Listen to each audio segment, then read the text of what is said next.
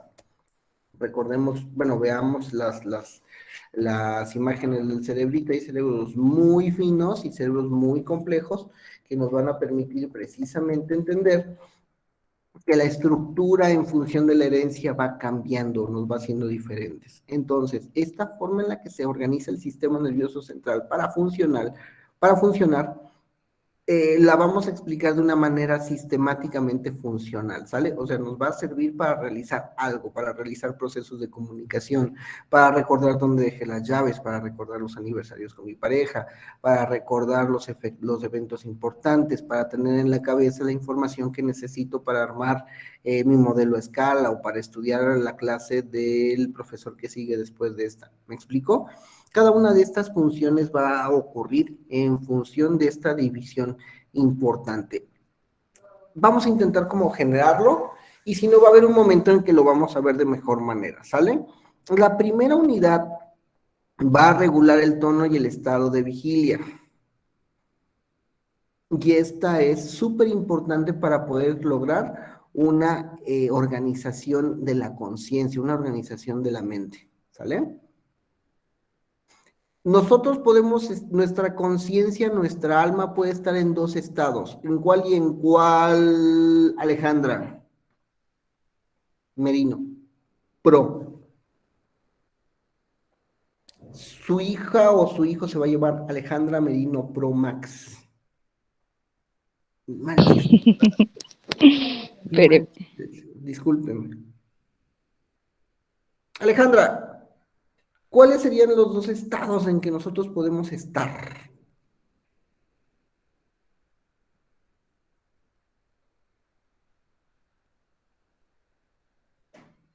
espérame, profe.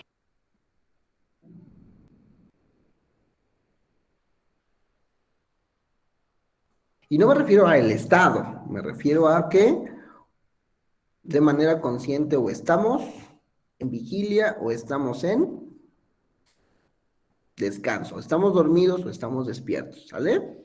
Sí, profe, es que mi papá andaba gritando allá. No se preocupe.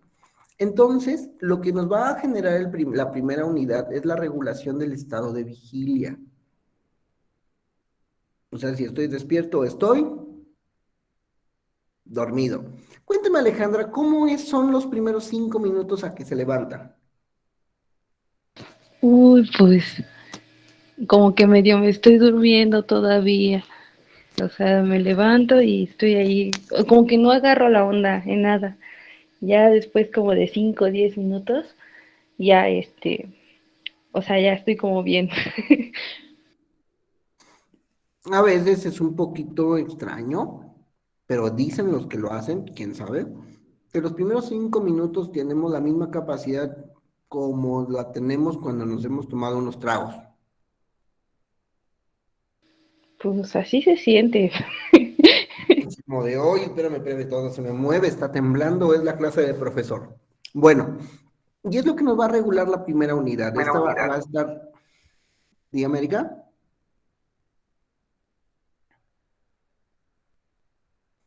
Esta es la que va a estar, esta es la que va a estar sobre todo gobernada por el tálamo y el tronco cerebral. ¿A quién le gustan los toros? Ay, no, dan miedo, ¿no? Un toro, no cuando está en mi plato.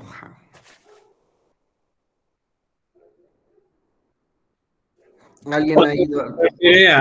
Se refiere como de corridas, no estoy seguro cómo se llama.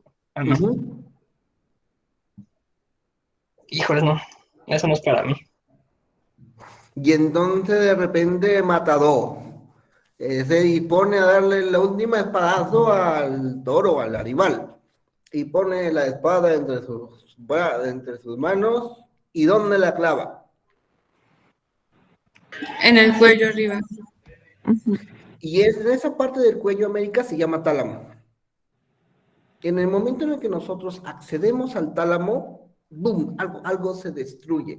Es una de las pocas estructuras físicas del cual no conocemos casi nada. Sabemos que regula la temperatura, sabemos que regula el tono, sabemos que regula algunas funciones ultra especializadas. De hecho, el tálamo toma el relevo de nuestra respiración cuando nosotros queremos, cuando dejamos de hacer consciente la misma. Pero sí, una forma súper eficiente de poder matar un animal de 400 kilos es metiéndole una pequeña aguja en esa parte del cerebro. Es súper complicado.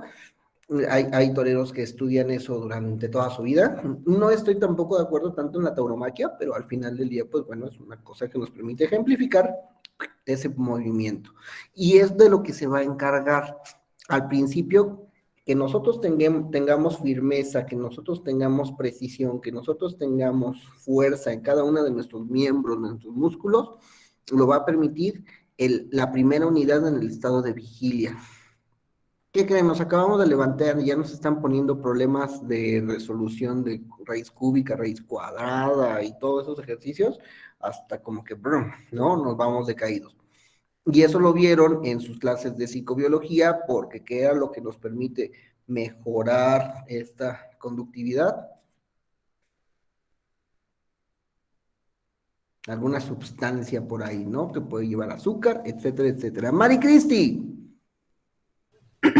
Sí, creo que había leído. Creo que sí era de que el libro que nos dejó leer, que por eso deberían poner las materias más difíciles como en la parte más, en el horario escolar más tarde. Sí.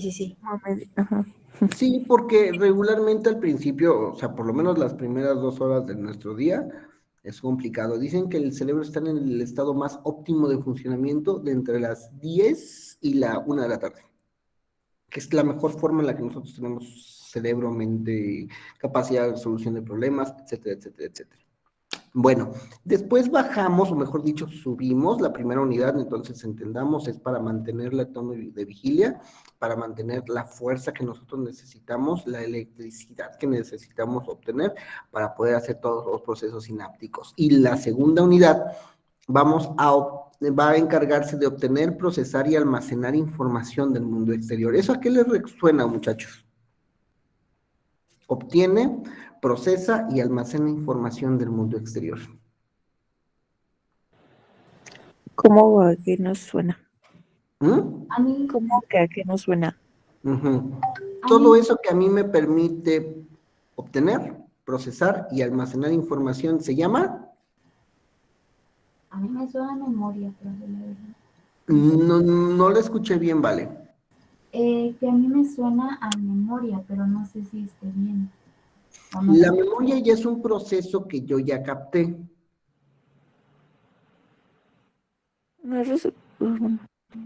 Vania se acaba de levantar. ¿Y qué es lo primero que ve? La pared, como me duermo de lado. ¿Qué es lo primero que percibe? La luz. Ok. ¿Y esa luz cómo la percibe? Pues tenue porque está la cortina. Ok. Entonces, de repente, fotones que empiezan a interactuar con el ambiente llegan a la retina, que a su vez estimulan los bastones, que a su vez existe un envío de información a unas estructuras occipitales de Vania, y eso le genera ese ambiente tenue y cálido que regularmente lleva un color, a menos que sea un cachorro, y puede observar algo que ella describe como una pared. ¿Eso qué es? ¿Percepción? O bueno. Exactamente, es la percepción de la vista. ¿A qué huele, Vania? Al limpiador con el que trapé. Ok. Como florecitas. ¿Qué sienten? Ah, está calientito. ¿A qué saben?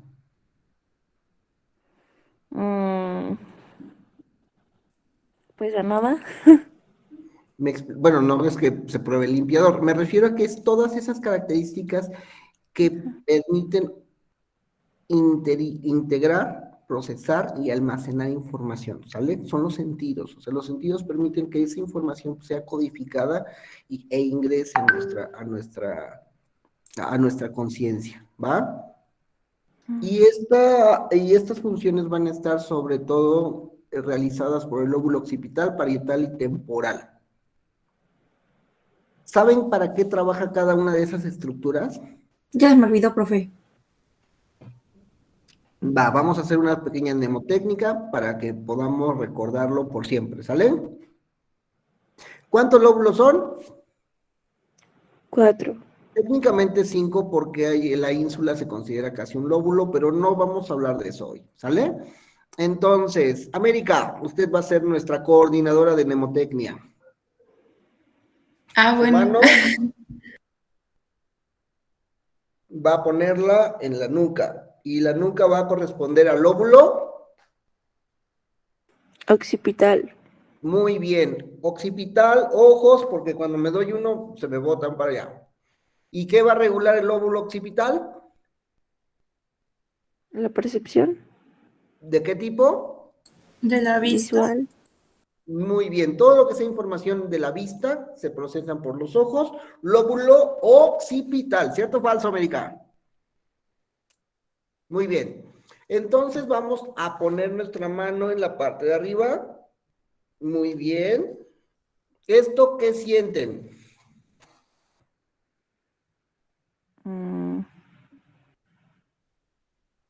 ¿Cómo que qué sentí? La gran mayoría de ustedes van a sentir cabello, pelo, ¿verdad? Piel. Esta, digo, yo ya no tanto, pero... y este va a corresponder al lóbulo parietal. Pelo, piel, parietal. P, ¿sale? ¿Qué va a regular el lóbulo parietal? El movimiento. El movimiento, el cuerpo, las sensaciones de la piel. ¿Vieron el homúnculo de Penfield? Sí, era feísimo. Entonces, Penfield, homúnculo, piel, movimientos, músculos, ¿sale? Ok. Ahora, vamos con el tercero, el temporal. A los América, lados. Ay. ¿Qué tenemos en esta parte? Los oídos. Los oídos, ok. ¿Y qué están dentro de los oídos? Los tímpanos. Muy bien, tímpano, temporal, información auditiva y memoria, ¿sale? Sí. Entonces, escuchamos a América con toda la mnemoteca. Bueno, agarramos la del frontal. Aquí se va a encontrar el... Lenguaje, según yo. No, el lenguaje está un poquito más atrás. El lenguaje está en áreas prefrontales izquierdas. Pero no entremos en detalles todavía. Ok. Frente, frontal. ¿Y qué va a hacer? ¿La memoria? No. La atención. Es el temporal. Usted maneja aspectos de la memoria de trabajo, pero no entremos en detalles. Digamos que estamos dándole como una característica para que ya no se nos olviden qué dice cada uno de nuestros lóbulos, ¿va? Y el frontal es para la toma de decisiones. Decido con la cabeza, con la frente. Va, América, toda la secuencia. Pero ahora su micrófono, por favor, señorita.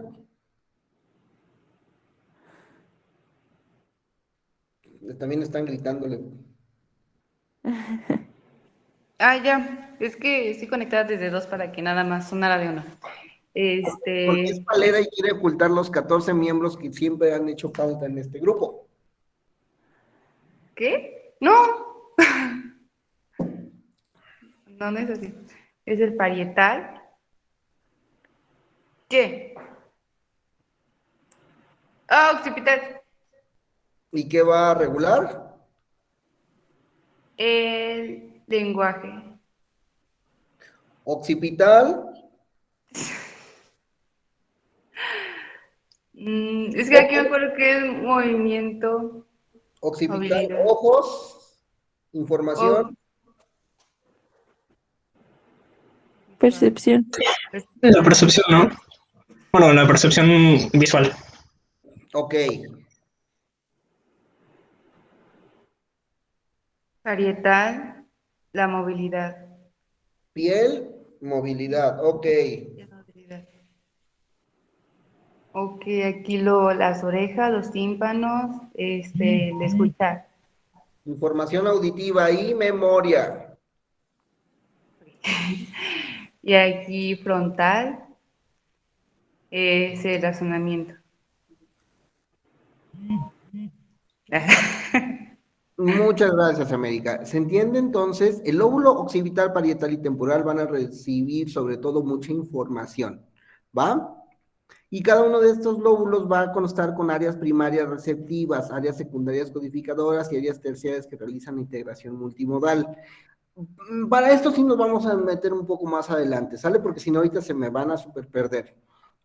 Porque es complicado. Dentro de la segunda unidad hay 3 unidades que van permitiendo la percepción de la información, la codificación de la información y la integración de esa información en aspectos secundarios. Permítame un segundo.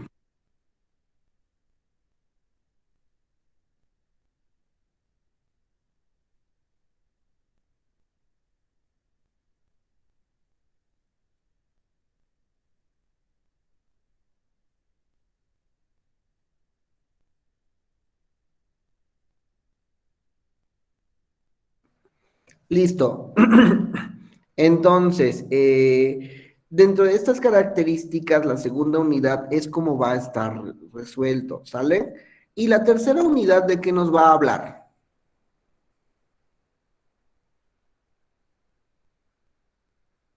De la programación, regulación y verificación de la actividad mental y la conducta, ¿sale? ¿Va a ser el responsable quién? Lóbulo frontal. Nuestro lóbulo frontal y a su vez nos va a permitir todo eso que nos hace humanos. Nuestra motivación, nuestra intención, nuestro control de la atención, nuestras formas más complejas de conducta, como aquellas que persiguen objetivos y metas, ¿va? Entonces, ahora me queda un poco más claro por qué Gall estaba muy propositivo con las ideas de que cada una de las áreas de la cabeza representaban, si bien una función psicológica, también características de valores, ¿no? Había cierta lesión en cierta área que hacía que una persona fuera menos amistosa que otra. Había cierta lesión en cierta estructura que hacía que una persona no tuviera tanta apreciación por el arte o por la música o por la comida. Había unas áreas que hacían que existieran ciertas características que fomentaba la conducta sexual o que fomentaba la conducta agresiva o violenta. ¿Me explicó? Haciendo esas correlaciones, haciendo esas relaciones que tienen cierto sentido, permitían observar de manera no invasiva ciertas estructuras cerebrales. Y no fue hasta que buscamos los métodos invasivos para poder observar cuáles eran las áreas específicas del cerebro que regulaban determinadas conductas y comportamientos. ¿Va? De ahí que la neuropsicología fue avanzando y fue una neuropsicología enfocada en orientación neurológica, en orientación psicológica y en orientación dinámica. O sea, la neuropsicología que buscaba encontrar los correlatos específicos de las estructuras neurológicas en función de la observación del cerebro y la conducta, en donde el cerebro era el propositor de la conducta. Después se desarrolló la neuropsicología orientada en la psicología, en donde no necesariamente el cerebro era el responsable, sino era la conducta. Y hoy, en el segmento histórico en donde estamos, es una neuropsicología dinámica, que tiene una relación con el mismo peso y forma del cerebro y la conducta. O sea, lo mismo genera el cerebro que lo mismo te genera la conducta. Interaccionismo. ¿Alguna duda al momento? No, pero Profe, yo solo le quería preguntar algo. Dígame, Pero vale. no sé si tenga que ver. Había en las imágenes anteriores que había puesto, había un cerebro y estaba, ajá, esa, no abajo, ajá. En el cerebro ve que hay dos áreas, ve que está el área de Broca y el área de Wernicke. No sé si eso también tenga que ver con el síndrome Wernicke, ¿cómo? Korsakoff. Korsakoff. Ajá, ¿tiene que ver o es algo completamente diferente?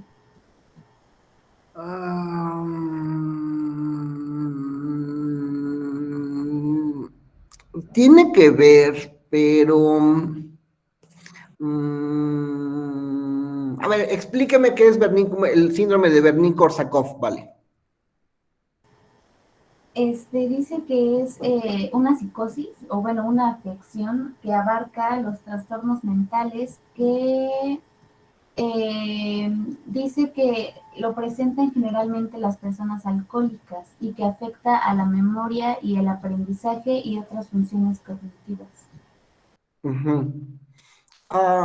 Dependiendo de ciertas áreas afectadas, es que nosotros vamos a tener la manifestación de conducta en determinado sentido. El área de Wernicke es la que se encarga sobre todo de codificar las señales del ambiente y transformarlas en lenguaje, para que nosotros podamos, a partir del área de Broca, expresar ese lenguaje.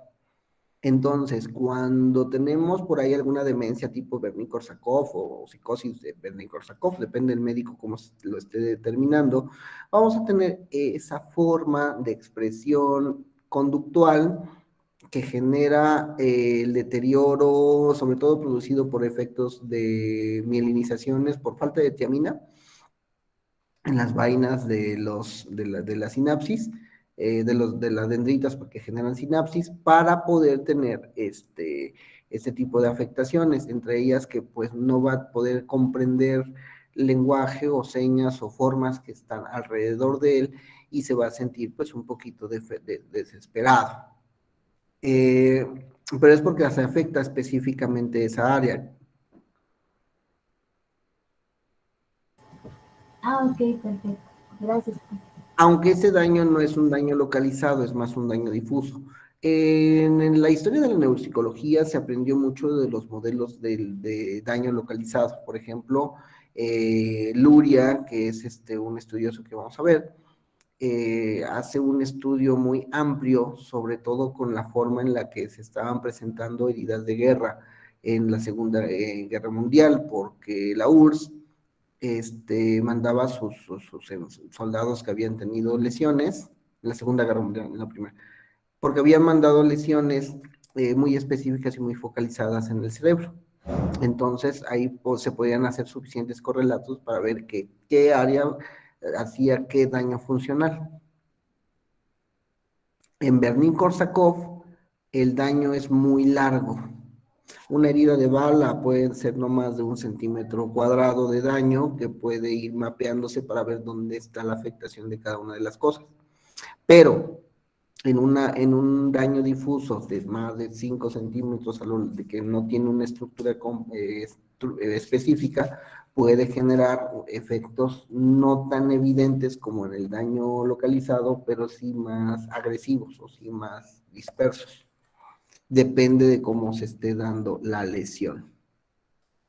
Espero haber respondido su pregunta. Sí, profe, perfecto. Gracias. Va. Entonces démosle una pequeña revisión a la orientación de la neuropsicología neurológica. Esta nos iba a buscar más objeto en el estudio de las estructuras neurológicas del cerebro, las estructuras de la neurona. A su vez va a poner mayor énfasis en el funcionamiento del cerebro entre la lesión y la localización, lo que les había dicho. Si yo me disparo en esta área, sobrevivo y veo que es lo que no hago bien en mi conducta, puedo relacionar el área dañada con determinadas funciones afectadas. Pero este postulado también va a limitar que la neuropsicología se dedicará solamente a la evaluación de las lesiones cerebrales, ¿sale? El paradigma que lo orienta es que el cerebro genera la conducta y el riesgo de casarnos con este paradigma es que la neuropsicología se dedicará por el resto de su existencia a ver cuál es la relación entre el área dañada y la conducta observada. Cuando nos vamos a los modelos de la neuropsicología de orientación psicológica, vamos a, uno, inspirar a la psicología cognitiva, la psicología del pensamiento. Cada vez que ustedes escuchen la palabra cognición, ¿qué tienen que ponerse en la cabeza? La mano.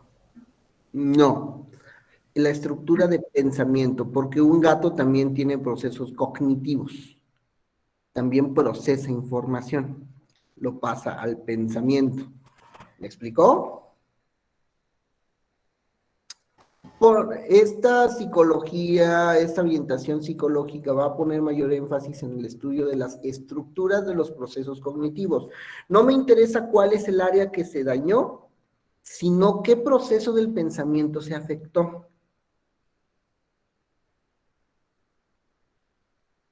No me interesa que yo pueda percibir perfectamente las cosas, sino observar cómo esta percepción cambió para adherirme a un recuerdo, para encontrar alguna otra circunstancia. Por ejemplo, entender la profundidad de un mensaje o entender la complejidad de una frase.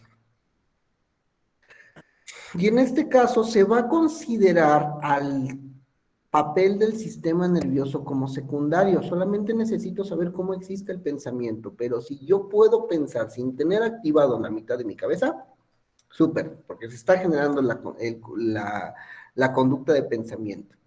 En este caso, el cerebro va a ser una situación menor que la conducta, o sea, la que nos interesa observar es la conducta, y existe un riesgo que vamos a estar buscando psicologizar todo lo que está a nuestro paso. O sea, que vamos a estar alrededor de entender cómo es que nuestros usuarios ocurren estos procesos y no vamos a ver a la figura o a la persona completa. Nos interesan sus pensamientos, no sus sentimientos. Nos interesan sus conductas, no las relaciones sociales con las que se interviene, ¿va? Y esta la vuelve a poner en una posición estática. Pero cuando buscamos los nuevos modelos de intervención, los que actualmente estamos desarrollando todos los neuropsicólogos, son de una neuropsicología dinámica, y en esta se basa sobre todo conceptos lurianos de un tal A.R. Luria, que ahorita vamos para allá, y esta se va a inspirar sobre todo a la proposición del énfasis de la interacción dinámica entre el cerebro y la conducta, entrelazando procesos psicológicos con los sistemas cerebrales y preocupándose por los efectos de las lesiones cerebrales y la naturaleza de los procesos cognitivos que subyacen el rendimiento en las pruebas. ¿Qué quise decir? Luria lo que nos dijo es, no importa cómo llegues, lo importante es el camino que tomes. Si llegaste y si no llegaste. ¿Quién de ustedes a ver, vamos de lo más a lo menos. ¿Quién de ustedes conoce París?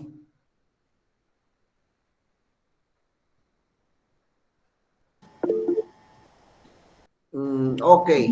¿Conocer de que sabemos de su existencia o de que hemos ido allá a visitar? De que hayan ido. Va. Dos conejillos de India. El primero va a ser René. Pero necesito otro por ahí. ¿Quién dice yo? Vania, ¿usted conoce París? No. Vale. ¿De qué forma podría usted ir a París? Imaginemos que el dinero no es un problema.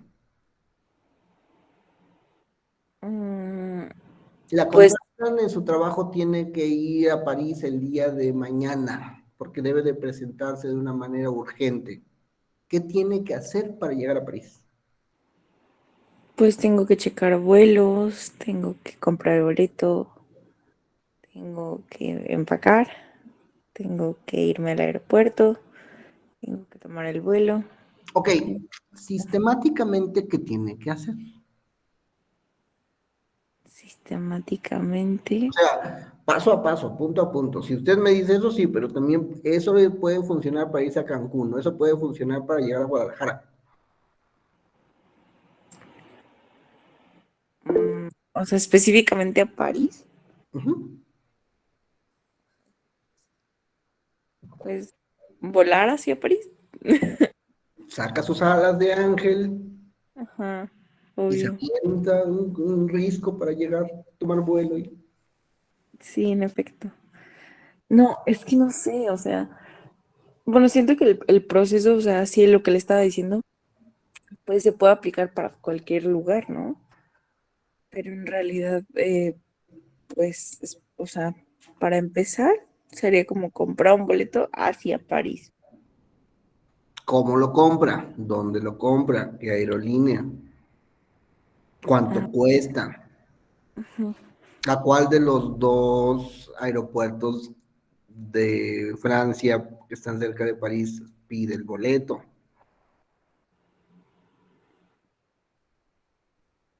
Ujú. Sí, estaba pensando en todo eso. De hecho, literal me imaginé haciéndolo. Am, o sea, Pregunta, leí ¿tiene como. pasaporte? ¿Hay que sacar visa? Ah, ok, ok, sí. A ver, cuéntenos el chisme, Jan. ¿Qué cuento? ¿Cómo llegar a París? Mismo ejemplo, lo contratan, tiene que llegar a París al día de mañana. Ok, No es problema. pues sería llegar al aeropuerto con mis cositas y decir, hey, dame un vuelto para París. Y ya sí. ¿Cómo que más específico? ¿Qué más quiere? Este, ok, a ver. Primero tengo que pensar cuánto tiempo voy a estar, dónde me voy a quedar, Ok, ok. por investigar en el Google y hago mis maletitas dependiendo cuánto tiempo me voy a quedar y así. Más Eh, específico. Más específico, tengo que investigar el clima, tengo que investigar, no sé, distintos factores, ambientales, Preguntota, ¿ya ha estado ahí? sí, Ok, ¿se dan cuenta cómo el expertise que tiene Jan propone cosas que no comenta Vania? Lo del clima es bien importante, porque la ropa sí es muy necesaria en ese tipo de ambientes. Aquí en México puedes andar virtualmente con la misma t-shirt y no hay problema, pero aguas de llegar a un lugar con tanto frío o en tantas situaciones diferenciadas de nuestro clima. Repito, es más o menos lo que intenta hacer la neuropsicología dinámica. Podemos llegar a un punto, pero la forma en la que se especializa llegar a ese punto, o sea, llegar a esa conducta, es diferente entre los participantes, es diferente entre las opciones, es diferente entre los momentos. Ahorita ya nos está comentando, ya sabes qué, pues vuelos, hoteles, cosa que Vania ni siquiera planteó en los primeros momentos, porque no es como que estás en tu país y puedes meterte en cualquier hotel. Regulaciones migratorias, hay muchísimas cosas que solamente lo da la experiencia. Y también ocurre dentro de los procesos psicológicos superiores. En el momento en que nosotros desarrollamos una habilidad, vamos especializándola, o sea, vamos haciéndola más eficiente para nuestro cerebro. Y en esa eficiencia es donde muchas veces recae el problema neuropsicológico. ¿Por qué el paciente tan solamente podía decir tan?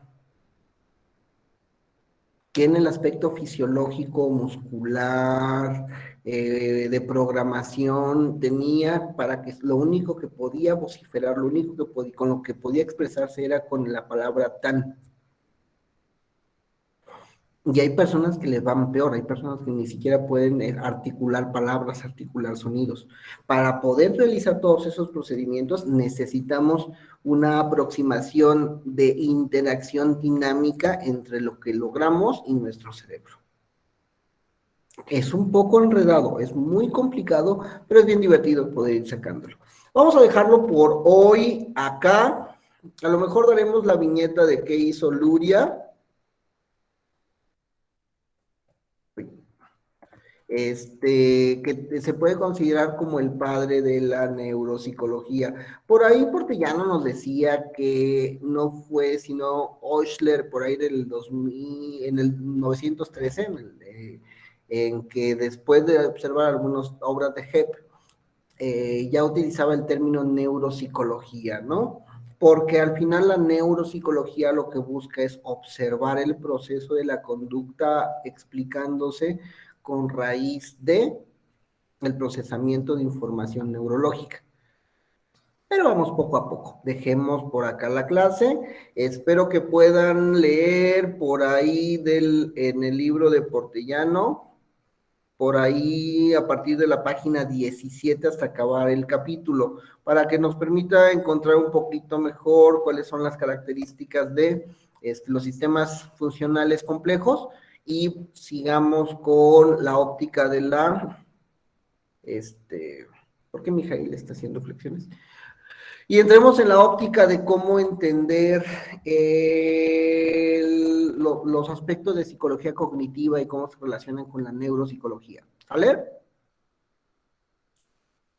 ¿Dudas, preguntas, comentarios? No, profe.